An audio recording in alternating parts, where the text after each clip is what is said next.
Aiko, itako, ano si fala marato kisananjo.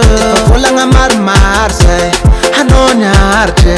Ranangiri fir panatok sarsie. Kisananjo no mangantraza, si vole no manambitambiza. Akifita vanga matunga zengi mame. Kinyanza vat, manakifadiso. Asengiana zavate, fatengati anosa. Asayaranga zava machamoe, simafuya nosa. Hano forole, azamande foza. Smasarake, mbola smasarake. Ambara kono baby yo, tap kono ngatifo. Asengana zava marare.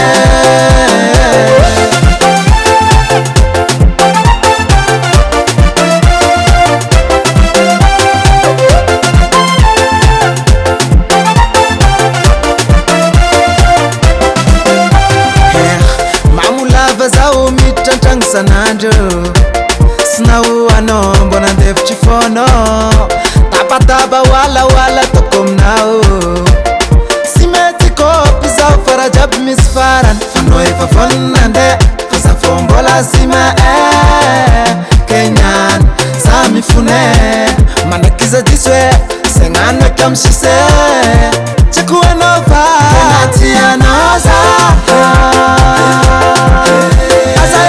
Zava machamoe, simafuya nosa.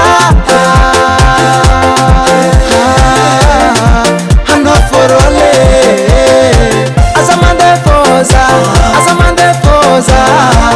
Smasarake, mbola smasarake. Ambara kono baby yo, tap kono ngatifo. Asengana zava marare.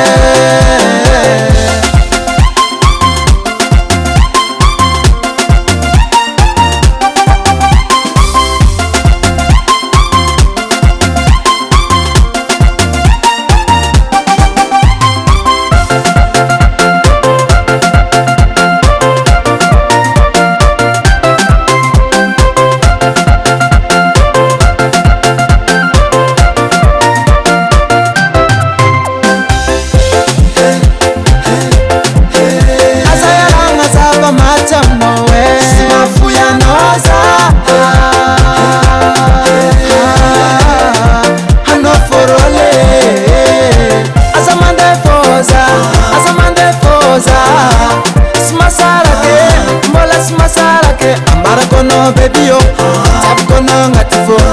Asengana zava marare.